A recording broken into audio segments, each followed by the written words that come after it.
starting out very open-ended. Steve, just tell us a little bit about yourself and why you're running for Senate as a Democrat against Smith. What do you do for a living? What prompted you to get into this race? Well, okay. What I do for a living, I'm. You gotta unmute yourself again, Steve. Okay, that's what I was trying to ask you. So if you see my lips moving. Steve, you're muted again. I'm sorry. Can you hear me now? Now I can hear you. Go ahead and start. You can hear me? I do hear you, yes. Okay, and I heard your question. Well, of course, I'm Steve I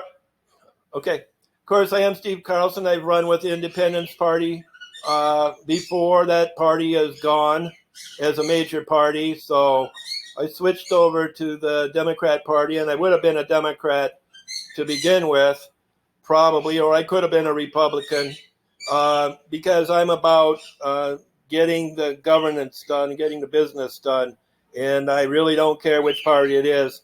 I would more naturally be a Democrat because I care about the people, but you have to get things done with the people. The people aren't there just to hope. They're there to make a government that works, and that's what I want to do with the Democratic Party. Now, the top issue in this race with Tina Smith is women's health, and I want to make changes in the Minnesota Democratic Party in this area and go to Washington and help lead this nation in a completely different direction on women's health care than Smith and Klobuchar are doing. The other top issues are community development, which includes the economy, including mining. The COVID opening, of course, is a very big issue. Education, policing and police funding, that's been a big issue here in the Twin Cities and probably in Duluth too. Security and trust, foreign alliances, especially East Asia, China, Taiwan, Hong Kong, and supporting the defense preparation.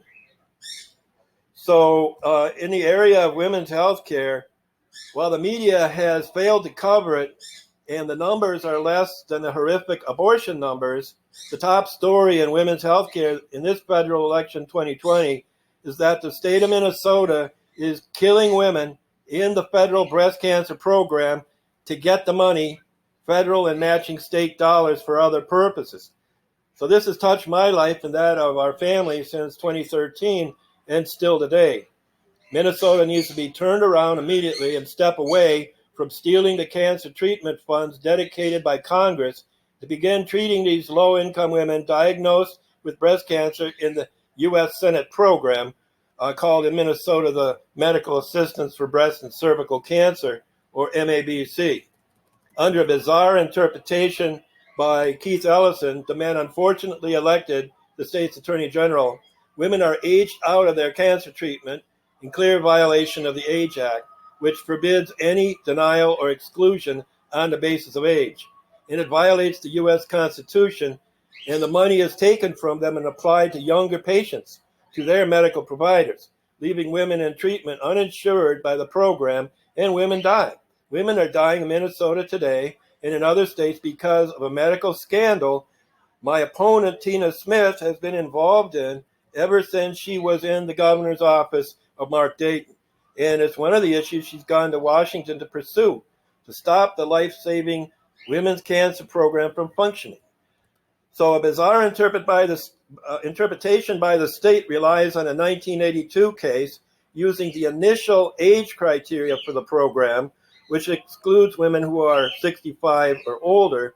And it reaches a conclusion that if a woman is diagnosed with the cancer while she is 64 and begins it, it ends when she turns 65. And Medicare will not cover these benefits. And I would, one, extend that initial Medicaid coverage under the categorical Medicaid program to age 69, which is the upper end of the so-called sweet spot for women getting breast cancer. It goes from 62 to 69, a lot of people. So I would work in the Senate to clarify, also in view of the recent case at the Supreme Court, a sense of the Senate that this interpretation must be paid attention to by the courts because it's at odds with, it violates the federal law passed in 2000, which was intended to completely treat the woman, and then the coverage would end. It's in the limitations period itself. Now, it was not, the law was passed in 2000. It was not part of Obamacare. It's a wonderful bipartisan women senators in action. Our senior women have virtually no supporters as this vengeful, silent killer takes these truly wonderful women abandoned to face the onset of cancer alone and the continuation of cancer alone. This is truly throwing Granny off the cliff. Now, secondly, the Supreme Court's terrible decision in the June Medical versus Russo case from Louisiana in the current term hits Minnesota women especially hard. A mother should not have to die herself just because she makes the terrible decision to abort her baby. Throughout Minnesota, doctors who do not have admission privileges to a hospital are currently nonetheless performing abortions. 61% of women in 97% of our counties don't even have a safe clinic. To protect the lives of women, the state needs to regulate the practice to ensure that women's lives are protected in childbirth against abortion, death, or injury. Infection, anesthetic complications, and hemorrhage are leading medical dangers to women in abortion, and no woman's life can be abandoned by the U.S. Senate. Under the 14th Amendment, states have the right and duty to protect women, as the June medical dissenters stressed. Under the new and unconstitutional Supreme Court decision, the court is left on the doorstep of overturning Roe v. Wade. I'm quite concerned about John Roberts, and especially his recent head injury on June 21st, just announced by the court. It might be time for him to retire.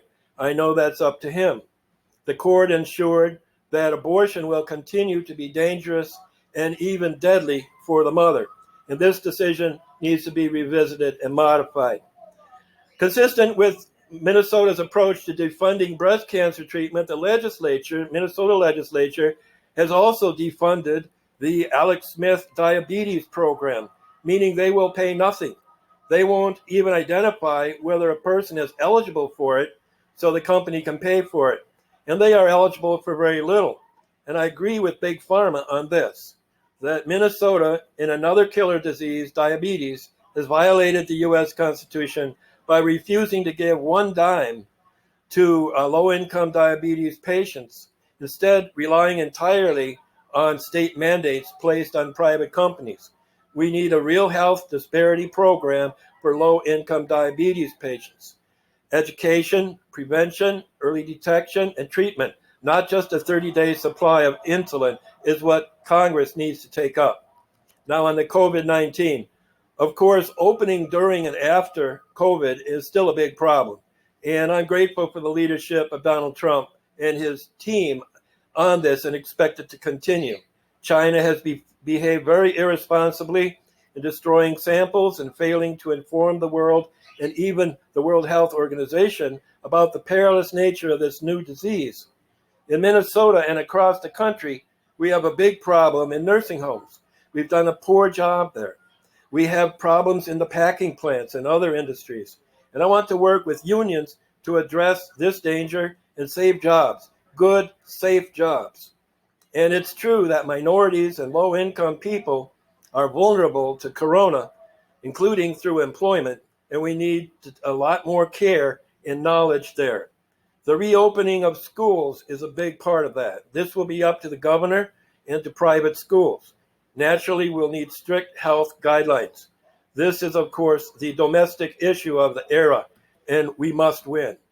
Health disparities, which also are in corona, and killer diseases, such as cancer and diabetes, has always been my focus in leading federal health care reform.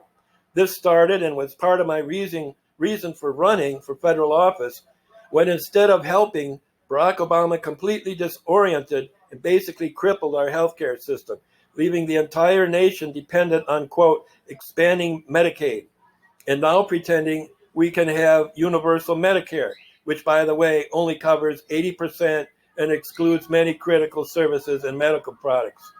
By attacking killer diseases with education, early intervention and prevention, and full support for diagnosis and treatment, we can save lives and money, and this is federal money well spent.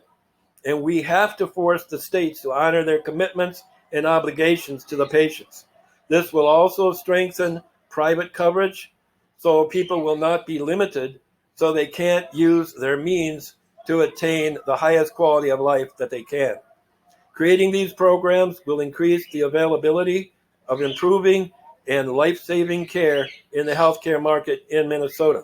More doctors, more critical infrastructure, and more patients in longer and more productive lives. So I'm talking about both private and government programs. Now, I should probably just say a word quickly before turning it over for further discussion to the policing and defunding issue. So, and here we go. We have good police in Minnesota. We have good police in Duluth and in Minneapolis. We need good attitudes on all sides. We need co-responders, and this is something that President Trump put in his executive order on police reform. And we do not have it in Minneapolis. And this is the key reason George Floyd perished. We need strong men on all sides, like a Herschel Walker or a Kanye West or a Donald Trump. There are stresses all cops know, and that is where the police are needed to help and to let people know that we will all be treated with dignity. In the case of George Floyd, this has not, it did happen with the police, but it is badly served by 911 and by the store.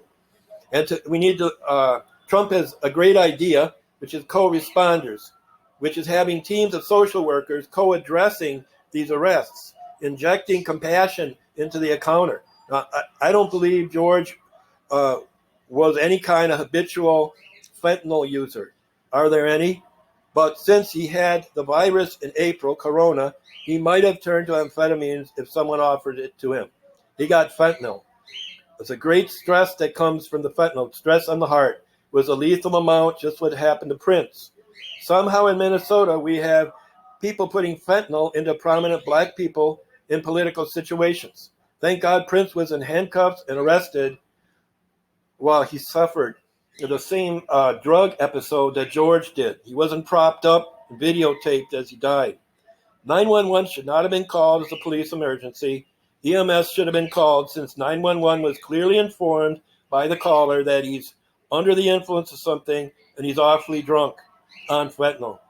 But the Minneapolis co-responder program is in a primitive state, even though it was present in that 3rd precinct police where George was. Unfortunately, that program was dedicated entirely to known habitual users, known to law enforcement. So you pick somebody up, oh, this person has a drug problem, we're going to turn them over to the social worker. It wasn't a situation like this where 2 rookie cops were ordered by a local store to arrest a man that they knew had a lethal level of fentanyl. I mean, they knew he was intoxicated. They should have called. So I'm going to leave it there. I have more to say on each of these issues, but I'd like to have any questions or any other issues you want to get into. You touched on several of the issues we were going to ask you about. Let me ask you a couple things about yourself. First of all, you live in St. Paul, is that right? I do. I live right across the highway from the state capitol. Okay. And are you retired now? Well,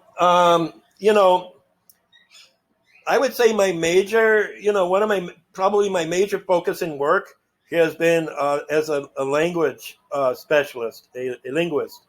And that's what I did in the Air Force, Vietnamese linguist. I've used Spanish in many of jobs I've done. I was the editor at the Asian American Press, in which my Asian languages came in very handy. And I've actually used it at the airport, working out there, talking with customers.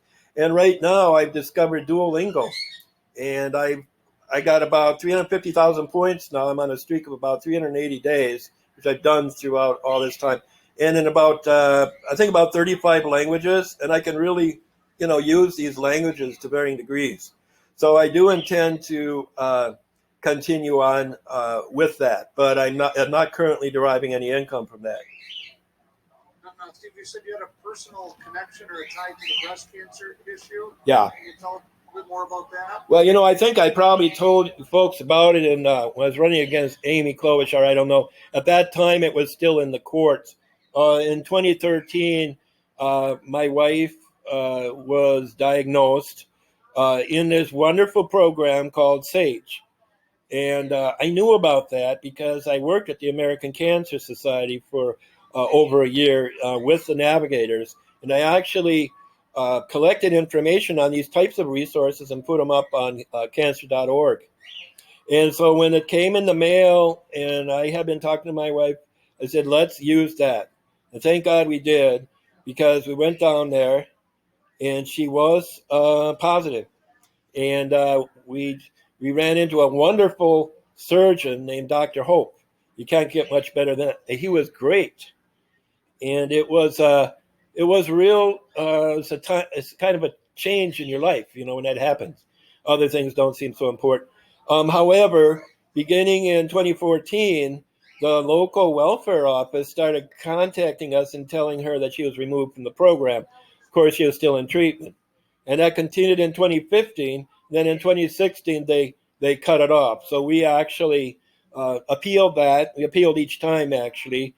And after the appeal went to the courts, and that actually just finished at the U.S. Supreme Court on June 15th. It's called Victoria Carlson et Veer.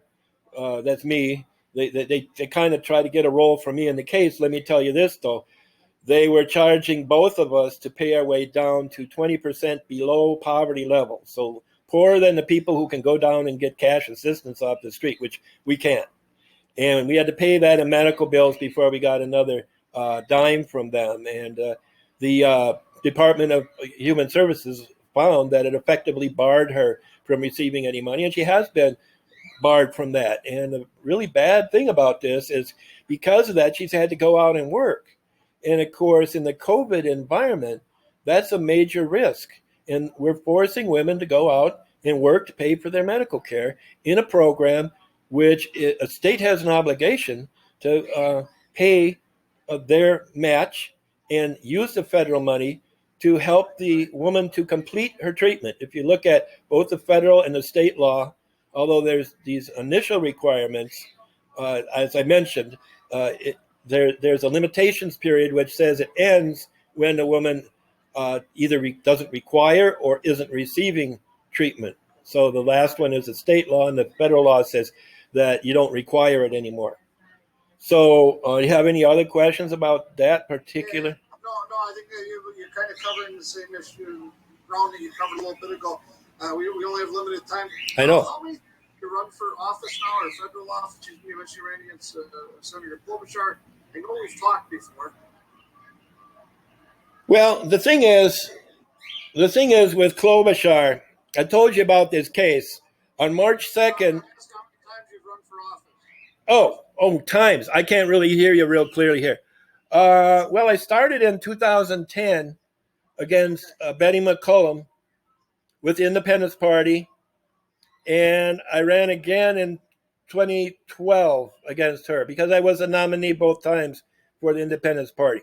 And then in 2014, I won a statewide primary against Kevin Terrell to be the nominee for the U.S. Senate. And then everything broke loose, And of course, they wouldn't let us in any debates, a few. But I debated McCollum a lot in both 20 and 2012 and won every time. I debated the Republican nominee as well, which was in the first case Teresa Collette, second time Tony Hernandez. So, and then in 2016 and 2015, because of what happened where they wouldn't let us debate, they have these gender quotas and racial quotas, which I think discriminate against men, discriminate against whites. They used all the emails for just their certain candidates and wouldn't let us have them. I brought a case, went all the way to the Supreme Court. At the same time, I determined that since I was the Senate nominee, having won a state primary, basically the top federal candidate for the Independence Party, I decided to run for president as independent. And during that time, is because I was very active and I was watching all the new candidates come on from all the parties, I was focusing on, I saw that Bernie Sanders and Donald Trump were kind of independent, just like me. And so I focused on them, and I immediately started to see that Trump was going to win this because he's actually taken care of the business that all of us are concerned about. Okay, Steve, we're running a little bit short on time. I do want to touch, hopefully, two more topics. One is the federal budget deficit. I'm curious if you support raising taxes or cutting from things like Social Security and the military, or a combination, or what? Okay, so we've done the right thing with a tax cut. I fully support that. I would never want or agree to roll that back. That's going to just throw our economy into a tailspin, and that's even if we weren't in COVID. Trump has done the right thing by helping people with federal money to not have to go to work and spread this even further. And by doing that, he's keeping a workforce handy, and it's going up. The employment's going up. The economic growth is going up, and I expect we're going to continue to see that. Now, I've always said, however, that we need to cut the federal spending and the federal deficit. And unfortunately, when you get in and are banging it out with Nancy Pelosi and Chuck Schumer and Tina Smith and Amy Klobuchar, they became in a strong position where you had to spend to expand domestic programs. And so I think the strategy Trump has followed is, okay, but we're going to expand the military, and that's very badly needed. As I said, we have a perilous situation in the East Asia with China, with North Korea. Of course, we still have the Middle East. So we must, I do support expanding military spending and shifting domestic spending back to the states. We should be shipping the power and the spending requirements back to Minnesota. We can go down here to the Capitol and we can spend the money. We spend so much money on education. I think it's about 70% that somehow goes to education, leaves very little left even for social services, things like roads and a number of other areas that need spending. And so I would like to consciously shift the spending and power back to Minnesota and the 50 states. Did I cover that question, do you think? Yeah, that's very good. And then just real quickly, you mentioned as one of your priorities copper nickel mining. Yeah. Are you a supporter or not a supporter, or where do you stand on that? Okay. Well, we've seen a couple cases now where district courts or state courts have held this up looking for review. Now, that's badly needed. We need to do the mining. The national economy needs it. The military needs it. The power grid needs it. As you know, all those elements, copper, nickel, and cobalt, are important for the electrical grid. And for all these reasons, we need to move forward. Now, I do believe that we can have methods which prevent the runoff, which is created when the acidic runoff, when the ground is exposed to the air and water. We've got to do that. It's not good enough, as Al Franken used to say, well, we're going to mitigate it. As long as we can mitigate it, we're going to go ahead. So I want to see a plan in place where we're going to see exactly how we're going to prevent and control that runoff. And I'd like to see also the numbers as far as, is it going to be profitable? Can we profitably do that while protecting the environment? And so to me, that should meet an environmental review requirement and should allow it to go forward. So we have companies saying, yes, we're going to do it safely, and specifically, we're going to prevent that contamination of the water sources like Lake Superior and others, Rainy River and all of that. All right, Steve, I'm going to ask Sharon and Jim, do you have any follow-up questions or anything? Sounds good. Steve, thank you so much for your time. I really appreciate it, and we wish you the best of luck. Sure, and I'm going to send in that opinion piece today. Perfect. I'll watch for it. Thank you. Thanks very much, guys. Nice to talk to you.